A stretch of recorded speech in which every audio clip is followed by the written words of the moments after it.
তৃণমূল কংগ্রেসের রাজ্যের core committee থেকে বাদ পড়ল ক্যানিং পূর্বের বিধায়ক শওকত মোল্লা। গতকাল তৃণমূলের কর্মী সম্মেলনে নতুন কোর কমিটি তৈরি করেছে রাজ্যের তৃণমূল কংগ্রেস।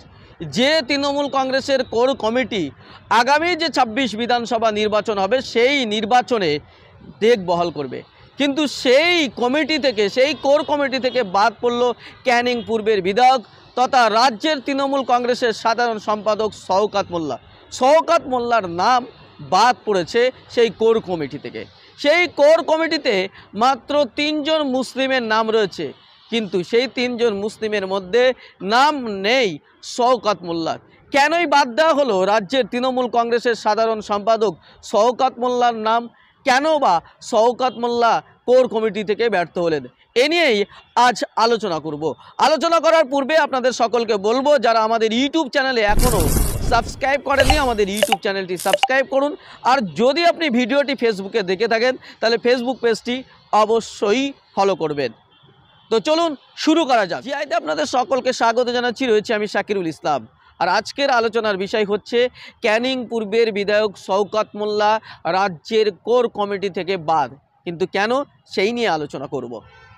আপনাদের প্রথম যে কথাটি বলবো, গতকালকে কর্মী সম্মেলনের মঞ্চে জায়গা পেল না শওকত মোল্লা। হ্যাঁ, রাজ্যের সাধারণ সম্পাদক, ক্যানিং পূর্বের বিধায়ক, বেশ কয়েকটি বিধানসভার পর্যবেক্ষক অবজারভারের দায়িত্বে রয়েছেন শওকত মোল্লা।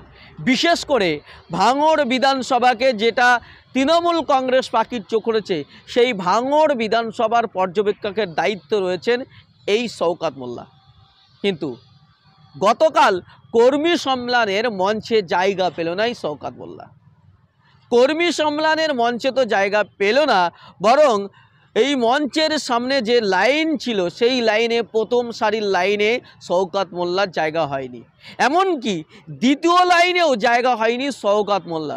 তৃতীয় সারিতে বসতে হয়েছে শওকত মোল্লাকে। হ্যাঁ, শওকত মোল্লা এখন তৃতীয় সারিতে। এখন প্রশ্ন হলো, কেন শওকত মোল্লা মঞ্চে জায়গা পেলেন না? মোল্লা বলেই কি বঞ্চিত? উঠছে প্রশ্ন। ক্যানিং পূর্বের বিধায়ক শওকত মোল্লা একজন লড়াকু বর্তমানে তৃণমূল কংগ্রেসের সৈনিক। তিনি দক্ষিণ ২৪ পরগনা জেলাটা রীতিমতো আগলে রেখেছেন। আর সেই শওকত মোল্লা মঞ্চে জায়গা পেলেন না, রাজ্যের কোর কমিটিতেও জায়গা পেলেন না। এমনকি যে প্রথম সারির নেতাদের লাইনেও শওকত মোল্লার জায়গা নেই, তৃতীয় সারিতে শওকত মোল্লার জায়গা। এখন প্রশ্ন উঠছে, তাহলে মোল্লা বলেই কি বঞ্চিত? রাজ্যে ভাঙড় বিধানসভায় একমাত্র তৃণমূল বিজেপি বিরোধী বিধায়ক হিসাবে নওশাদ রয়েছে। নওশাদকে হারাতে তৃণমূলের অস্ত্র হলো শওকত, অথচ সেই শওকতকে বঞ্চিত করেছে তৃণমূল। গতকাল অভিষেক ব্যানার্জি বলেছেন ২০২১ বিধানসভা নির্বাচনে আমরা ২১৪টি আসন পেয়েছিলাম, এবার ২০২৬-এ আমাদের টার্গেট একটা বেশি, সেই সংখ্যা অতিক্রম করে ২১৫। আমি আপনাদের বলবো, আমরা ২১৪টা আসন ২০২১-এ পেয়েছিলাম। সেই লক্ষ্য অবিচল থেকে আমাদের সেই মাপকাঠি পেরিয়ে ২১৫-র বেশি আসন নিয়ে চতুর্থবার যাতে বাংলার মুখ্যমন্ত্রী মমতা বন্দ্যোপাধ্যায় হয়, সেটা আমাদের সকলকে সুনিশ্চিত করতে হবে। এখানে প্রশ্ন উঠছে, তাহলে কি অভিষেক ব্যানার্জি বিজেপির আসনগুলোকে ছেড়ে দিয়ে শুধুমাত্র নওশাদকে টার্গেট করেছে? আর সেজন্যই ২১৪ থেকে ১৫ বলছেন। কারণ বিজেপির বাইরেতে একটাই মাত্র এমএলএ জিতে রয়েছে, যার নাম নওশাদ সিদ্দিকী, ভাঙড় বিধানসভা। আর সেটাই কি অভিষেকের টার্গেট? আর সেই টার্গেট পূরণ করার জন্যই তো দেওয়া হলো শওকত মোল্লাকে। তার মানে এক মুসলিম আর এক মুসলিমকে মারবে, কেস খাবে আবার মুসলিমরা, মার খাবে মুসলিমরা, মারবে মুসলিমরা।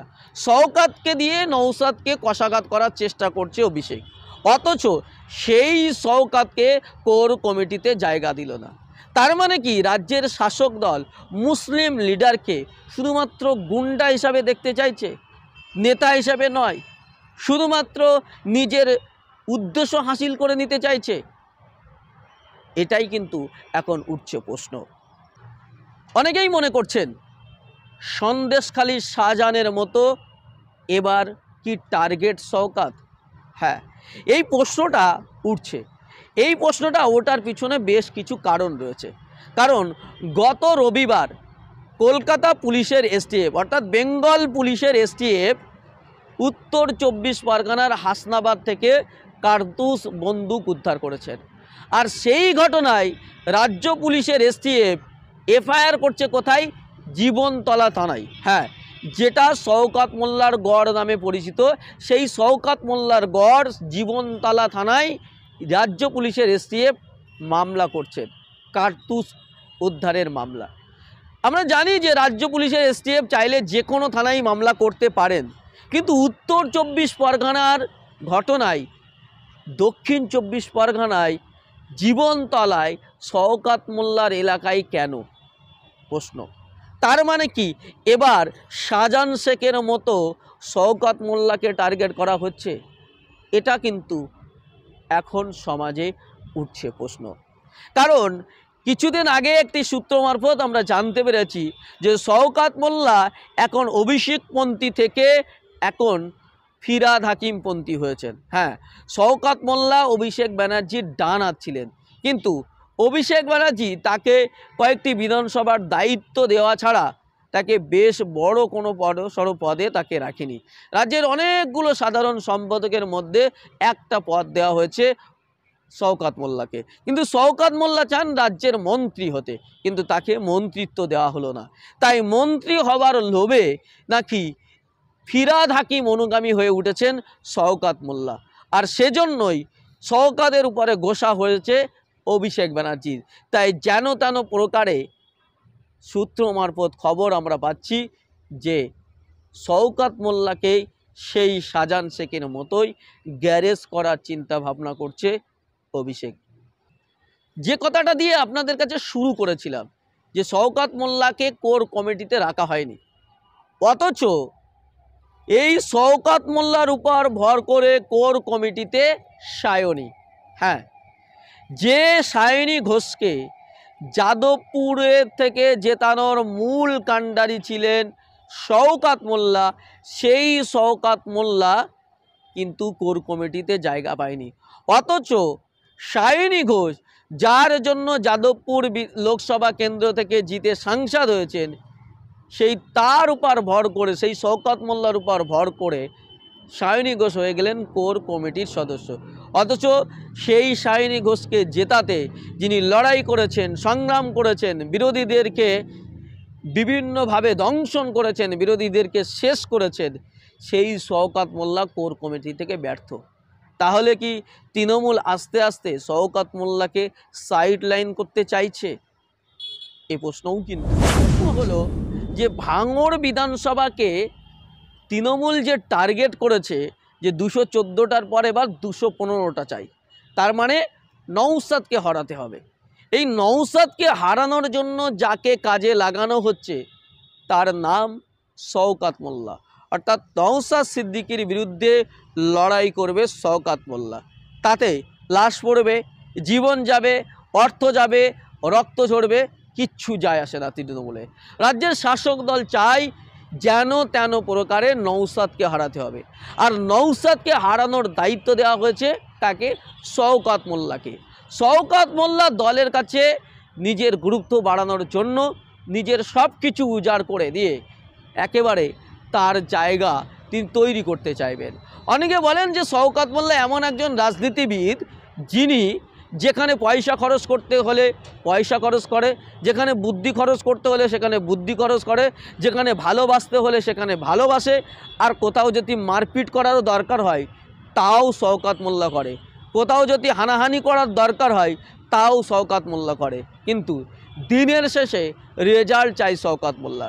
শওকত মোল্লা একেবারে মেট্রো পলিটিশিয়ান, তিনি জানেন গ্রাম বাংলার মানুষকে কিভাবে জব্দ করতে হয় বা কিভাবে গ্রাম বাংলার মানুষের কাছ থেকে ভোট ছিনিয়ে নিতে হয়, সেই সব রকম কৌশল শওকত মোল্লার জানা আছে। ভাঙড়ের রাজনৈতিক যে পরিস্থিতি তৈরি হয়েছে, সেই রাজনৈতিক পরিস্থিতিতে একেবারে দেখা যাচ্ছে যে সেয়ানে সেয়ানে লড়াই হবে শওকত মোল্লা এবং নওশাদ সিদ্দিকীর।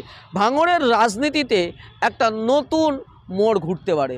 হয়তো লড়াইয়ে কে জিতবে কে হারবে সেটা এখন বলা মুশকিল, তবে দুই দল যে শক্তপোক্তভাবে মাঠে নামছে সে কথা বলার অবকাশ রাখে না। 2021 বিধানসভা নির্বাচনের সময় তৃণমূল শক্তিশালী থাকলেও সেখানে তৃণমূলের দৈর্ঘ্য ধ্বংস করে একেবারে নওশাদ সিদ্দিকী বাড়িতে বাড়িতে খাম পৌঁছে দিয়েছিলেন, চিঠির খাম বাড়িতে বাড়িতে পৌঁছে দিয়েছিলেন এবং সফলতা পেয়েছিলেন। কিন্তু তারপর মনে হয়েছিল যে 2023 পঞ্চায়েত নির্বাচনে ব্যাপকভাবে জয়লাভ করবে আইএসএফ, কিন্তু আইএসএফ রাজনৈতিকভাবে পেরে ওঠেনি। রাজনৈতিক পরিকল্পনার কাছে, কূটনীতির কাছে হার মানতে বাধ্য হয়েছে শওকত মোল্লার কাছে। এবং আমরা যদি দেখি 2024 যে লোকসভা নির্বাচন, সেই লোকসভা নির্বাচনে ভোট বাক্সে কী হয়েছে তা নিয়ে অনেক প্রশ্ন রয়েছে। তবে খাতা কলমে যে আইএসএফ হেরেছে তা কিন্তু মানতেই হবে। তবে সেই সব কিছুই মূল মাস্টার মাইন্ড ছিল শওকত মোল্লা।